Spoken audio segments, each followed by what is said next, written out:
నమస్తే welcome to V digital news ముందుగా headlines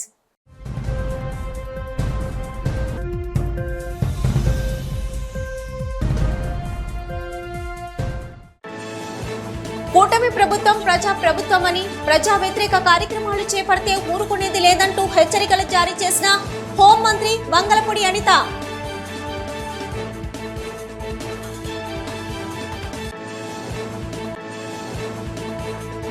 కాపులకు కేటాయించిన స్థలంలో అనుమతులు లేకుండా నిర్మించిన వైసీపీ కార్యాలయాన్ని కూల్చేసి అక్కడ కాపులకు సామాజిక భవనం నిర్మించాలని డిమాండ్ చేసిన అనకాపల్లి జిల్లా కాపు సంఘం నేతలు.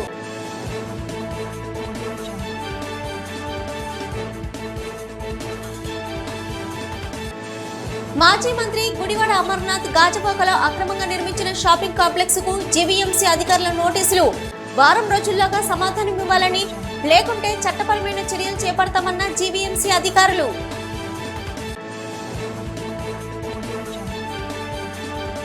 టీడీపీ హయాంలోని నిరుద్యోగులకు మేలు జరిగిందని స్పష్టం చేసిన ఎమ్మెల్సీ వేపాడ చిరంజీవిరావు.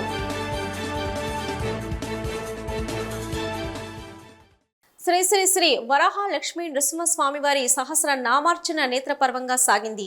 ఆర్జిత సేవల్లో భాగంగా ఉత్సవమూర్తి గోవిందరాజస్వామిని ఉభయ దేవర్లతో మండపంలో అధిష్ఠింపజేశారు. పాల్గొన్న భక్తులు గోత్ర నామాలతో సంకల్పం చేసి పాంచారత్ర ఆగమ శాస్త్రం విధానంలో విశ్వక్సేన ఆరాధన పుణ్యాహవచనాలతో కార్యక్రమానికి కమనీయంగా జరిపించారు. మంత్రపుష్పం మంగళ శాసనాల తర్వాత భక్తులకు వేదాశీర్వచనాలు, శేష వస్త్రాలు, స్వామివారి ప్రసాదాలను అందజేశారు.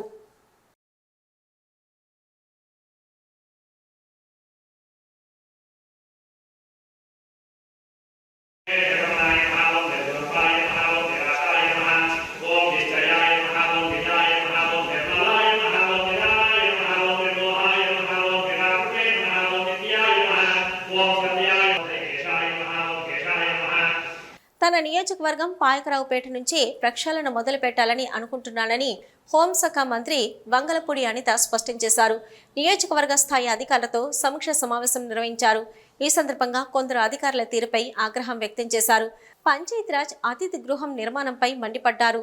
ఈ సందర్భంగా ఆమె మాట్లాడుతూ, నా కోసం పనిచేయమని నేను అడగను. మీరు పని చేయాల్సింది ప్రజల కోసం, సేవ చేయవలసింది ప్రజలకు. జీతం తీసుకునేది ప్రజల డబ్బులని గుర్తుంచుకోవాలని హితవు పలికారు. ప్రతి సమస్యకు పరిష్కారం ఉంటుందని, పరిష్కారం లేని సమస్యలు ఉండవు అంటూ ఉద్బోధ చేశారు. పాయకరావుపేట పరిసరాల్లో నిబంధనలకు విరుద్ధంగా లేఅవుట్లు వేస్తున్నట్లు తన దృష్టికి వచ్చిందని, ఇక మీదట ఎక్కడ పడితే అక్కడ లేఅవుట్లు వేస్తే సహించేది లేదని, గత ప్రభుత్వంలోలా ఎన్డీఏ కూటమి ప్రభుత్వంలో ఇష్టారాజ్యంగా పనిచేస్తామంటే కుదరదని హెచ్చరించారు. కాబట్టి లాస్ట్ 5 years 2014 నుంచి 19 వరకు నేను కూడా ఇక్కడ ఎమ్మెల్యేగా చేశాను. ఇక్కడ నాతో పాటు పనిచేసిన వాళ్ళు ఇక్కడ చాలా మంది ఉన్నారు. So what ever it TDP గవర్నమెంట్లో స్టైల్ ఆఫ్ వర్క్ ఎలా ఉంటుందని మీ అందరికీ కూడా తెలుసు. అట్ ద సేమ్ టైం మొన్న 5 సంవత్సరాలు కూడా మీరు పనిచేస్తున్నారు. ఇక్కడ వర్క్ ఆఫ్ స్టైల్ ఎలా ఉంటుందని కూడా మీకు తెలుసు. కాకపోతే మీకు నేను చెప్పేది ఏంటంటే, ఇంతకు ముందులాగా పనిచేస్తాము, ఇంతకు ముందులా మేము ఇంకా అలాగే ప్రవర్తిస్తాము అని అనుకుంటే కనుక, నేను ఇందాక మా డిపార్ట్మెంట్ వాళ్ళతో ఎలా చెప్పానో మీకు అలాగే చెప్తున్నాను. ఇక్కడ ఎన్డీఏ గవర్నమెంట్లో పనిచేయాలంటే నాకో లేకపోతే నా పక్కన లీడర్కో పనిచేయమని నేను ఎప్పుడు చెప్పను. మీరు పని చేయాల్సింది ప్రజలకి, మీరు సేవ చేయాల్సింది ప్రజలకి, జీతాలు తీసుకుంటున్నది ప్రజల గురించి. కాబట్టి డెఫినెట్గా మీరందరూ కూడా ప్రజా సంక్షేమం గురించి, గవర్నమెంట్కి అనుగుణంగా అభివృద్ధిలోకి ముందుకెళ్ళేటట్టుగా మీరందరూ కూడా నాకు చేయూతనిస్తారని నేను మనస్ఫూర్తిగా కోరుకుంటున్నా. మీరందరూ కూడా ఆ రకంగా పనిచేస్తారని కూడా నేను అనుకుంటున్నాను. వచ్చే నెల 20న గిరి ప్రదక్షిణను వైభవంగా నిర్వహించేందుకు భారీ ఎత్తున ఏర్పాట్లు చేస్తున్నట్లు సింహాచలం దేవస్థానం ఈవో ఎస్ శ్రీనివాసమూర్తి తెలిపారు. గిరి ప్రదక్షిణ ఏర్పాట్లపై దేవస్థానం వైదికులు, ఇంజనీరింగ్ అధికారులు, పలు విభాగాల అధిపతులతో ఈవో సమీక్ష నిర్వహించారు. ఈ సందర్భంగా శ్రీనివాసమూర్తి మాట్లాడుతూ గిరి ప్రదక్షిణకు లక్షలాది మంది భక్తులు వస్తారని అంచనా వేస్తున్నామని, ప్రధాన నగరాలలో 32 కిలోమీటర్ల మేర జరిగే ఉత్సవం కావడంతో అన్ని శాఖల సమన్వయంతో ముందుకు వెళ్తామన్నారు. జీవీఎంసీ, పోలీసు, మెడికల్ తదితర శాఖల అధికారులకు లేఖలు రాయాలని అధికారులను ఆదేశించినట్టు చెప్పారు. అలాగే దాతలు, స్వచ్ఛంద సంస్థలతో ప్రత్యేకంగా సమావేశం ఏర్పాటు చేయనున్నట్లు వెల్లడించారు. 20వ తేదీన సాయంత్రం 4 గంటలకు కొండ దిగువన తొలి పావంచ వద్ద నుంచి పుష్పరథం ప్రారంభమవుతుందని తెలిపారు. భక్తుల సౌకర్యార్థం గిరి ప్రదక్షిణ జరిగే పరిధిలో కొండ చుట్టూ 30 స్టాళ్లను ఏర్పాటు చేస్తామని, 275 మొబైల్ టాయిలెట్స్ ఏర్పాటు చేస్తామన్నారు. త్వరలో అన్ని శాఖల అధికారులతో సమన్వయ సమావేశం ఏర్పాటు చేస్తామని తెలిపారు.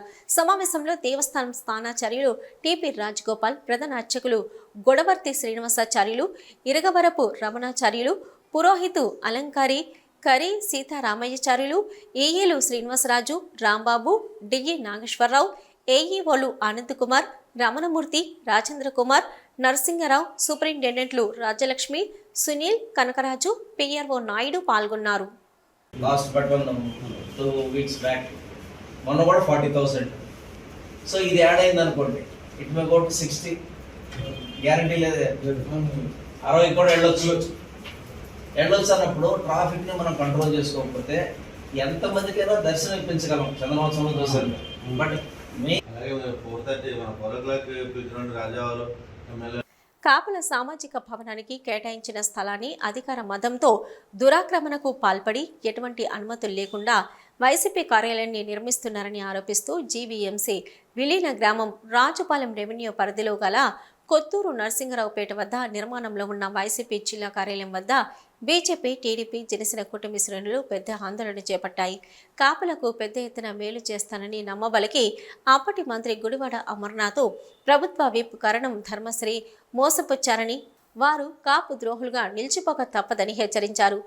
జీవీఎంసీ విలీన గ్రామం రాజుపాలెం రెవెన్యూ కొత్తూరు నరసింగరావుపేటలో సర్వే నంబర్ 75/3 నందుగల 7-75 1.75 ఎకరాల ప్రభుత్వ భూమిని కాపు సామాజిక భవనానికి కేటాయించింది.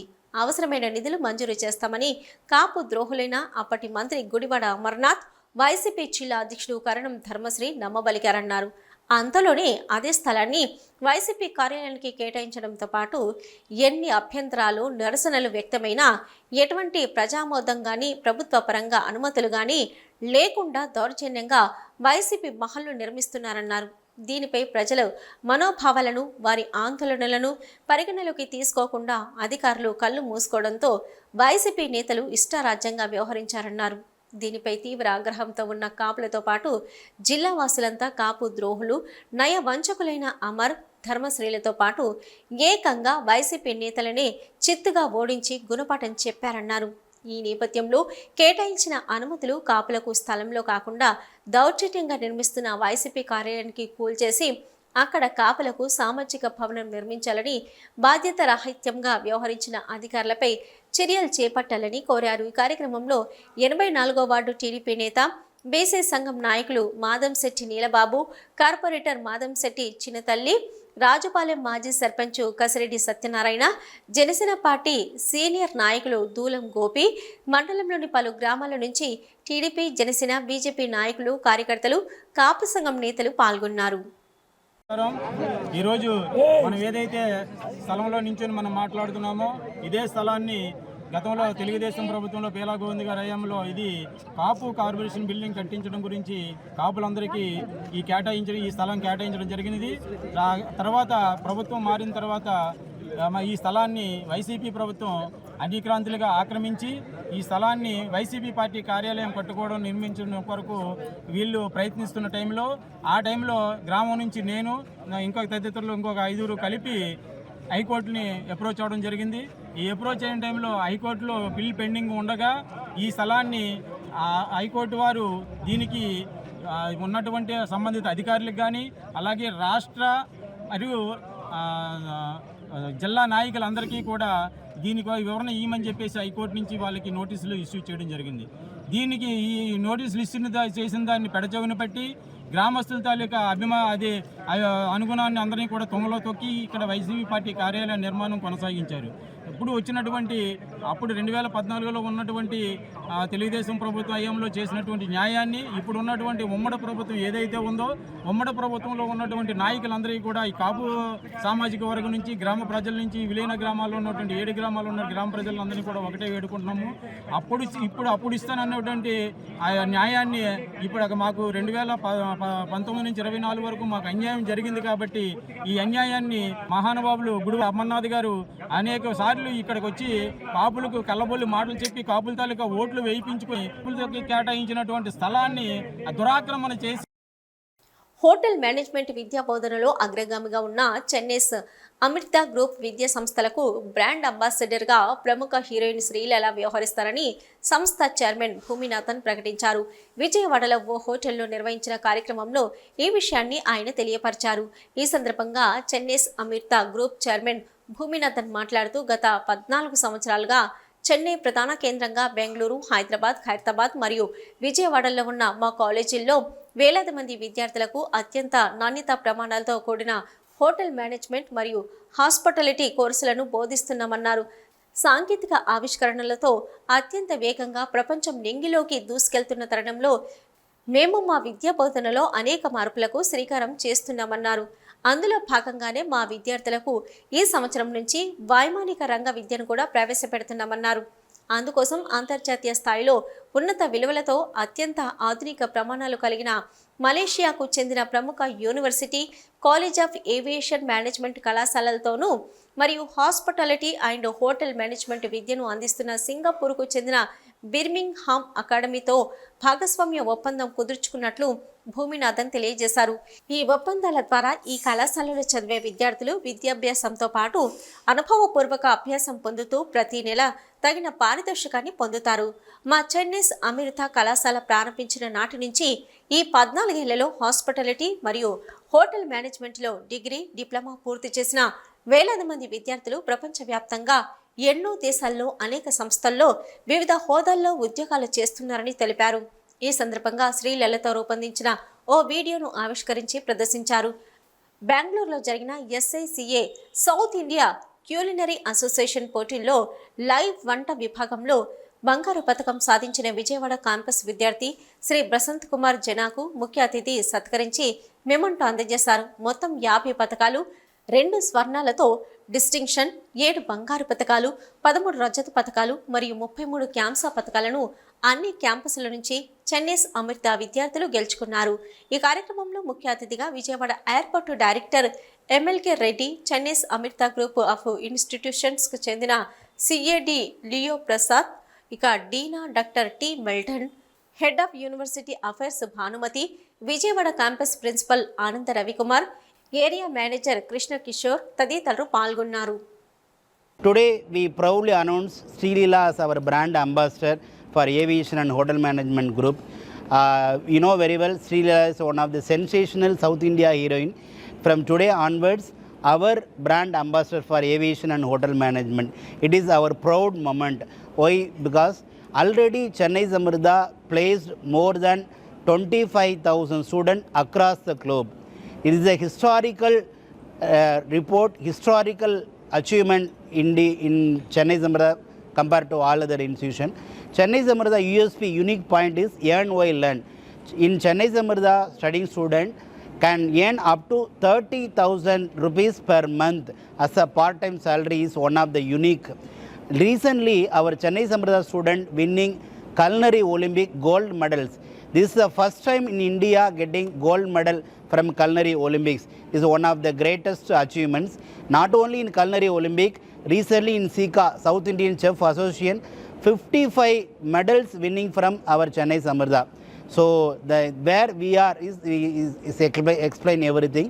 So today our chief guest Mr. MLK Reddy sir, Airport Director Vijayawada, and Kamal Deep Sandeep Sharma sir from Manager for Hyatt Palace attend our.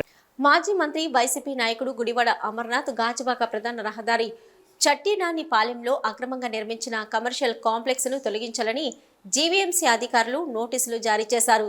Master ప్లాన్లోని road విస్తరణకు అనుగుణంగా నిబంధనలు పాటించలేదని, ఎటువంటి లైసెన్సు ఫీజు లేకుండా చెల్లించలేదని, అందువల్ల బిల్డింగ్ను తొలగించాలని నోటీసులో జీవీఎంసీ తెలిపింది. బిల్డింగ్ ప్లాన్ తీసుకునేటప్పుడు మాస్టర్ ప్లాన్కు అనుగుణంగా 46.92 చదరపు గజాల స్థలాన్ని జీవీఎంసీ గిఫ్ట్ రాసి ఆ స్థలానికి టీడీఆర్ ఇవ్వాలని దరఖాస్తు కూడా చేసుకున్నారు. అయితే ఆన్లైన్లో బిల్డింగ్ ప్లాన్ ప్రతిపాదన ఉన్నా ఇప్పటికీ ప్లాన్ పొందలేదని జీవీఎంసీ తెలిపింది. 1236 రోజుల నుంచి ఈ ప్లాన్ పెండింగ్లోనే ఉందని, కాగా గిఫ్ట్ డీడ్ ఇచ్చిన భూమిలో కూడా నిర్మాణాలు జరిగాయని జీవీఎంసీ తెలిపింది. మాస్టర్ ప్లాన్కు అనుగుణంగా కాకుండా అన్ని పక్కల సెట్ బ్యాక్లు ఉన్నాయని, అంతేకాకుండా రోడ్డు విస్తరణ స్థలంలో అక్రమంగా నిర్మాణం జరిగిందని జీవీఎంసీ ఈ నోటీసులో వెల్లడించింది. దీనిపై 7 రోజుల్లోగా సమాధానం ఇవ్వాలని, లేదంటే ఉద్దేశపూర్వకంగా నిబంధనలు అతిక్రమించినట్టు భావించి చట్ట ప్రకారం చర్య తీసుకోవడం జరుగుతుందని జీవీఎంసీ హెచ్చరించింది. కాగా గిఫ్ట్ డీడ్ ఇచ్చిన భూమిలో కూడా నిర్మాణాలు జరిగాయని జీవీఎంసీ తెలిపింది. మాస్టర్ ప్లాన్కు అనుగుణంగా కాకుండా అన్ని పక్కల సెటప్ బ్యాక్లు ఉన్నాయని, అంతేకాకుండా రోడ్డు విస్తరణ స్థలంలో అక్రమంగా నిర్మాణం జరిగిందని జీవీఎంసీ ఈ నోటీసులో వెల్లడించింది. దీనిపై 7 రోజులుగా సమాధానం ఇవ్వాలని, లేదంటే ఉద్దేశపూర్వకంగా నిబంధనలు అతిక్రమించినట్లు భావించి చట్ట ప్రకారం చర్య తీసుకోవడం జరుగుతుందని జీవీఎంసీ హెచ్చరించింది.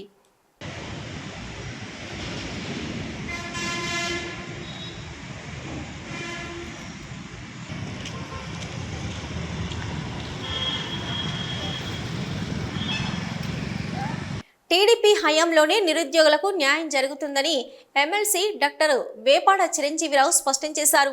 నగరంలోని జిల్లా టీడీపీ కార్యాలయంలో ఏర్పాటు చేసిన మీడియా సమావేశంలో ఆయన మాట్లాడుతూ రాష్ట్రంలో నియంత పాలన పోయి ప్రజాపాలన వచ్చిందని ఆనందం వ్యక్తం చేశారు. టీడీపీ ఏర్పడిన తర్వాత ఉపాధ్యాయ విద్యకు ఎంతో ప్రాధాన్యత ఇస్తుందని, టీడీపీ హయాంలో 11 డిఎస్సీలు తీశారన్నారు. చంద్రబాబు సీఎంగా బాధ్యతలు స్వీకరించిన వెంటనే డిఎస్సీపై మొదటి సంతకం చేశారని తెలిపారు. నారా లోకేష్ మంత్రిగా బాధ్యతలు తీసుకున్న తర్వాత మొదటి సంతకం డిఎస్సీ విధి విధానాలపై పెట్టారని చెప్పారు. రాష్ట్రంలో నిరుద్యోగులకు మంచి రోజులు వచ్చాయని, జగన్మోహన్ రెడ్డి నిరుద్యోగులను అన్ని విధాలుగా మోసం చేశారని తెలిపారు. జగన్మోహన్ రెడ్డి పాలన సరిగ్గా చేయలేదని, వాస్తవాలను ఒప్పుకోవడం లేదన్నారు. చంద్రబాబు జగన్ పాలనకు మధ్య తేడాను ప్రజలు నిరుద్యోగులు గమనిస్తున్నారని చెప్పారు. తొందరలో కూటమి ప్రభుత్వం నుంచి జాబ్ క్యాలెండర్ వస్తుందని వెల్లడించారు. గ్రూప్ 2ను 2 నుంచి 3 నెలలు వాయిదా వేయమని కోరామని తెలిపారు. జగన్మోహన్ రెడ్డి 5 సంవత్సరాల్లో ఒక్క ఉపాధ్యాయ పోస్టు భర్తీ చేయలేదని ఎద్దేవా చేశారు. కళాశాలలో అధ్యాపకుల పోస్టుల భర్తీకి కూటమి ప్రభుత్వం సిద్ధంగా ఉందన్నారు. ఉపాధ్యాయులు వైఖరిని మార్చుకొని నాణ్యమైన విద్యను అందించాలని కోరారు. ఉపాధ్యాయ బదిలీలలో చంద్రబాబు నాయుడు నూతనంగా కౌన్సిలింగ్ విధానం తీసుకొచ్చారని తెలిపారు. సమావేశంలో జిల్లా టీడీపీ ప్రధాన కార్యదర్శి పొలమరశెట్టి శ్రీనివాసరావు, లీగల్ సెల్ అధ్యక్షుడు డి రాజశేఖర్ పాల్గొన్నారు. 1983 నుంచి 2024 వరకు మొత్తం 14 డిఎస్సీలు తీశారు, జనరల్ రిక్రూట్మెంట్.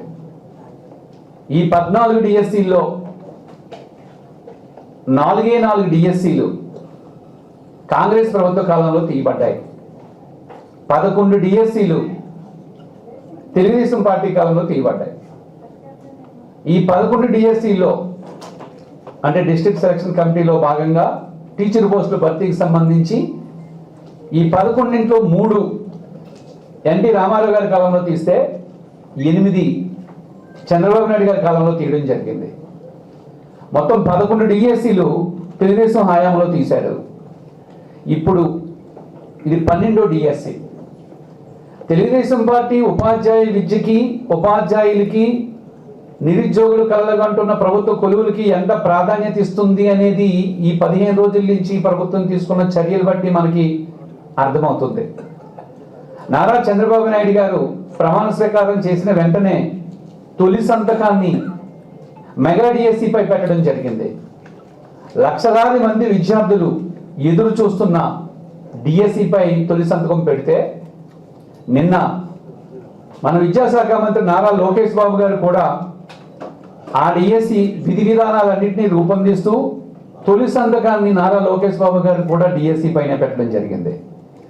నిన్న మొట్టమొదటి రాష్ట్ర కేబినెట్ నిర్వహిస్తే ఈ రాష్ట్ర కేబినెట్లో ఎక్కువ చర్చ దేనిపై జరిగింది అంటే డిఎస్సీ టెట్ పైనే జరిగింది. అంటే రాష్ట్ర ప్రభుత్వం ప్రభుత్వ విద్యకి, ఉపాధ్యాయులకి, నిరుద్యోగుల్లో ఉద్యోగాలు కల్పించడంలో చూపిస్తున్న శ్రద్ధ పట్ల ఎంత అవగాహన ఉందనేది మనం అర్థం చేసుకోవాలి. నిన్న జరిగిన క్యాబినెట్ మీటింగ్లో ఒకటి డిఎస్సి ఇచ్చే ముందు టెట్ నిర్వహించాలా వద్దా అనేది సుదీర్ఘంగా చర్చ సాగింది. అధికారులతో చర్చించిన తర్వాత టెట్ మరొకసారి నిర్వహిస్తే గతంలో టెస్ట్లో ఎవరైతే ఎక్కువ మార్కులు పొందలేదో వారు ఇప్పుడు ఎక్కువ మార్కులు పొందడానికి అవకాశం ఉంటుందని, అలాగే కొత్తగా మొన్న బిఎడ్ కానీ డిఎడ్ కానీ పూర్తి చేసుకుని వచ్చిన వాళ్ళకి కూడా కొత్తగా అర్హత కల్పించినట్లు ఉంటుందని భావించి నారా లోకేష్ గారు ప్రత్యేకంగా శ్రద్ధ తీసుకోవడంతో మరలా రేపు జూలై ఫస్ట్ వీక్లో టెట్ నిర్వహించడానికి డిఎస్సి నిర్వహించడానికి క్యాబినెట్ నిర్ధారించడం నిజంగా నిరుద్యోగులకి ఉపాధ్యాయులకి మంచి శుభవార్త అని చెప్పాలి. నేనైతే నిరుద్యోగులకి మంచి రోజులు వచ్చాయి అంటున్నాను.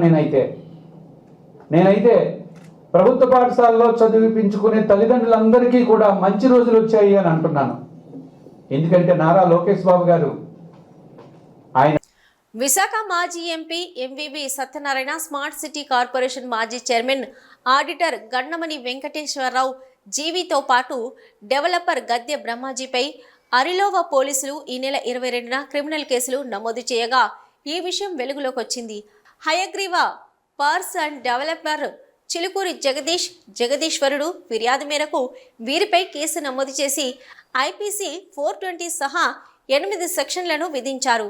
ఎండాడలో 12.51 ఎకరాల్లో సీనియర్ సిటిజన్ హౌసింగ్ పేరిట 2010లో అప్పటి టీడీపీ ప్రభుత్వం హయగ్రీవ సంస్థకు భూములు కేటాయించింది. ఆ ప్రాజెక్టుకు ఆడిటర్గా జీవిని నియమించారు. ఇదిలా ఉంటే సదరు ప్రాజెక్టులో జగదీష్, అతని భార్య రాధా రాణిలను బెదిరించడమే కాకుండా వారి నుంచి విలువైన పత్రాల్ని జీవి ఎంవివి స్వాధీనం చేసుకున్నారని, నకిలీ పత్రాల్ని సృష్టించి వాటిపై బలవంతంగా సంతకాలు చేయించుకున్నారని ఫిర్యాదు అందడంతో పోలీసులు కేసు నమోదు చేసుకొని దర్యాప్తు చేపట్టారు. ఇక సేల్ డీడ్ పైన ఎంవివి, జీవి నకిలీ సంతకాలు చేయించేశారనే ఆరోపణలు ఉన్నాయి. కోట్లాది రూపాయల ఆస్తిని కాజేసేందుకు బెదిరింపులకు వీరంతా పాల్పడ్డారని, సేల్ డీడ్ చేయించారని సమాచారం. ఇదిలా ఉంటే ఈ కేసుకు సంబంధించి హైకోర్టులో ఎంవివి స్కాప్ పిటిషన్ వేశారు. ఈ కేసులో A1గా గద్దె బ్రహ్మాజీ, A2గా జీవి, A3గా ఎంవివి పైన ఆరిలోవ సిఐ గంకుల గోవిందరావు కేసులు నమోదు చేశారు. అనకాపల్లి జిల్లా పరవాడ మండలం ముత్యాలమ్మపాలెం సముద్రంలో చనిపోయి తేలుతున్న చేపలను మత్స్యకారులు గుర్తించారు. చేపలు పట్టేందుకు వెళ్లిన మత్స్యకార బృందానికి చనిపోయి ఉన్న చేపలు కంటపడ్డాయి. దీంతో మత్స్యకారులు ఆందోళన చెందారు. వీటి విలువ లక్షల్లో ఉంటుందని మత్స్యకారుడు చింతకాయల ముత్యాలు తెలియజేశారు. ఎన్టీపీసీ, ఫార్మా కంపెనీల వ్యర్థాలను నేరుగా సముద్రంలోకి విడిచిపెట్టడం వల్ల మత్స్య సంపద తాము కోల్పోతున్నామని ఆవేదన వ్యక్తం చేశారు. దీనిపై రాష్ట్ర ప్రభుత్వం ఉన్నతాధికారులతో విచారణ చేపట్టి కంపెనీలపై కఠిన చర్యలు తీసుకోవాలని కోరుతున్నారు. చనిపోవడం వల్ల మిత్యలంపాలెం గ్రామ వాస్తులు కూడా ఆందోళన చెందుతున్నారండి. గ్రామ అధికారులు కూడా ఇప్పటిదాకా కూడా పట్టించుకోలేదు. తెల్లవారు 5 గంటలకు చనిపోవడం జరిగింది. చేప చనిపోతే 9:30 దాకా ఇక్కడ ఉన్నాం. గ్రామ అధికారులు, గ్రామ సర్పంచ్ సిందగల మిచ్చర్ గారు, ఎంపీడీసీ రవి గారు కూడా ఇక్కడ కూడా అధికారులు కూడా ఇక్కడ రాలేదండి. అలాగే మేము గ్రామ మత్స్యకారులకల్లా ఉపయోగం కల్పించాలని చెప్పి ఎన్టీపీసీ ఫార్మసిటీ కెమికల్ వాటర్ వల్ల మత్స్య సంపదను కాపాడాలని చెప్పి అధికారులు కోరుకుంటాం. అలాగే జిల్లా కలెక్టర్ గారికి, మన ఎమ్మెల్యే గారు పంచకాల రమేష్ బాబు గారికి, అలాగే మాజీ ఎమ్మెల్యే పంచకాల అదిపురాజు గారికి కోరుకుంటామండి. ఈ మీద చర్యలు తీసుకొని మా ఫార్మసిటీ ఎన్టీపీసీ ఉద్యోగాలు కల్పించాలని చెప్పేసి, నా పేదలు కల్పించాలని చెప్పేసి గ్రామస్తులు కోరుకోయి మేము అంగీకరిస్తున్నామని చెప్పేసి గ్రామ ఆందోళన మాత్రం చాలా యథాసిద్ధంగా ఉందండి. మత్స్య సంపద చనిపోవడం వల్ల మినిమం 300 లక్షల చేపలు చనిపోవడం జరిగింది. అలాగే మాకు మాత్రమే గ్రామస్తులకి అయితే మాత్రం ఒక 10 లక్షల రూపాయల మత్స్య సంపద చనిపోవడం జరిగింది సార్. ఈ మీద గ్రామస్తులు పంచకాల రమేష్ గారు ఎమ్మెల్యే గారిని కోరుకుంటున్నాం. ఈ మీద జిల్లా అధికారులు కలెక్టర్ గారిని కోరుకోయి ఈ మీద ఆదేశాలతో మత్స్య సంపద చనిపోకుండా ఈ మీద ఉద్యోగాలు కల్పించాలని చెప్పి ఫార్మసిటీ ఎన్టీపీసీ కెమికల్ వాటర్ను ఆదించేసి ఈ మీద ప్యాకేజీలు కానీ ఉద్యోగాలు కల్పించాలని గ్రామస్తులు ఇంతకుముందు 2012లో కూడా ఈ మీద ధర్నా చేయడం జరిగింది. ఈ మీద ఎమ్మెల్యే గారు పంచకాల రమేష్ బాబు కూడా అప్పుడే ఎమ్మెల్యేగా ఉన్నారు. ఇప్పుడు కూడా ఈ మీద తీవ్ర ఆందోళన చేసుకొని ఈ మీద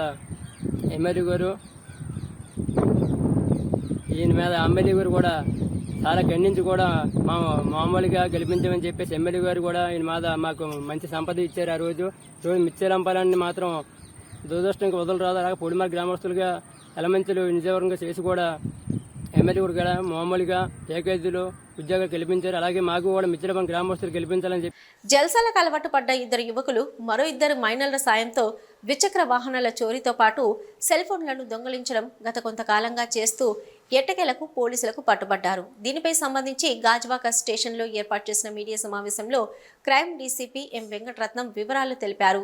ఇక విశాఖ మాధవధార ప్రాంతానికి చెందిన సుంకర జగదీష్, కంచరపాలెంకు చెందిన చికెల భరతులు జల్సాలకు అలవాటు పడి చోరీలు చేస్తూ నేర వృత్తిని కొనసాగిస్తున్నట్లు తెలిపారు. Gajuwaka, Anantapur, new port, airport, Dwaraka, 2 town, 3 town స్టేషన్ల పరిధిలో చోరీలకు పాల్పడినట్లు తెలిపారు. వీరి నుంచి 6 మోటార్ సైకిళ్లు, 3 సెల్ ఫోన్లు స్వాధీనం చేసుకున్నట్లు తెలిపారు. వీరిని గాజువాక సమీపం షీలానగర్ ప్రాంతంలో పట్టుకున్నట్లు చెప్పారు.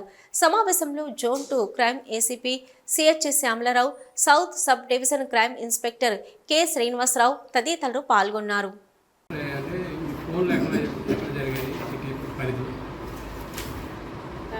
ఒక వెహికల్ గాజువాక పోలీస్ స్టేషన్ లిమిట్స్లో జరిగిందండి. ఇంకొకటి ద్వారకాలో cell phone snatching. Next again మళ్ళీ గాజువాకలోనే అదండి బైక్ థెఫ్ట్. నెక్స్ట్ న్యూపోర్ట్ ఏరియాలో 2 బైక్ థెఫ్ట్లు జరిగాయి.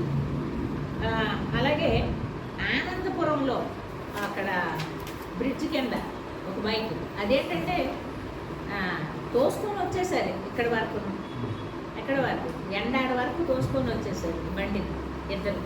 అలాగే నెక్స్ట్ ఎయిర్పోర్ట్ ఏరియాలో లోపల పెట్టింది, బ్రేక్ చేసేసి గేటు తాళం అది బ్రేక్ చేసేసి మరి బండి తీసుకురావడం జరిగింది. అలాగే 3 టౌన్ అండ్ 2 టౌన్ లిమిట్స్లో 2 సెల్ ఫోన్ స్నాచింగ్. మళ్ళీ ఇదే బండిని యూజ్ చేసి cell phone snatching. Next again మళ్ళీ న్యూపోర్ట్లో ఒక బైక్. సో 3 న్యూపోర్ట్లో చేశారు, 2 గాజువాకలో చేశారు, ఆనందపురంలో చేశారు.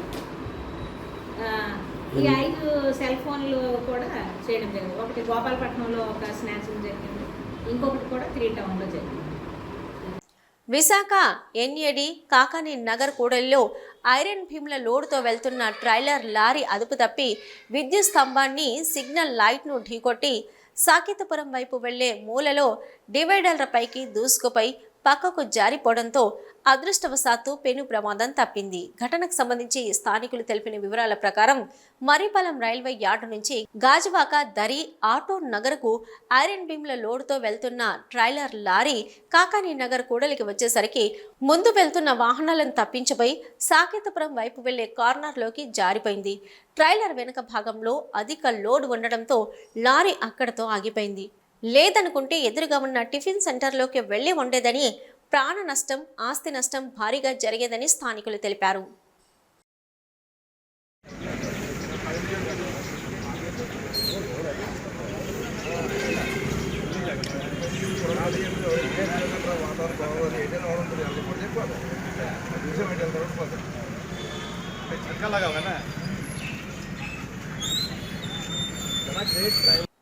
వే డిజిటల్ న్యూస్ ముగించే ముందు హెడ్లైన్స్ మరొకసారి.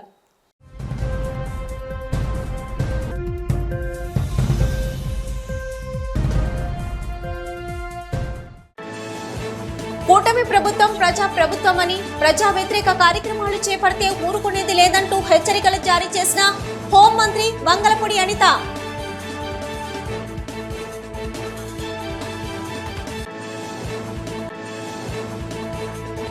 కాపులకు కేటాయించిన స్థలంలో అనుమతులు లేకుండా నిర్మించిన వైసీపీ కార్యాలయాన్ని కూల్చేసి అక్కడ కాపులకు సామాజిక భవనం నిర్మించాలని డిమాండ్ చేసిన అనకాపల్లి జిల్లా కాపు సంఘం నేతలు.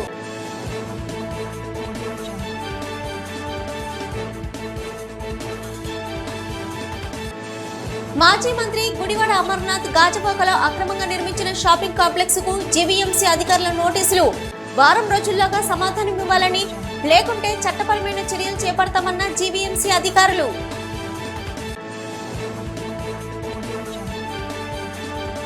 టీడీపీ హయాంలోనే నిరుద్యోగులకు మేలు జరిగిందని స్పష్టం చేసిన ఎమ్మెల్సీ వేపాడ చిరంజీవిరావు.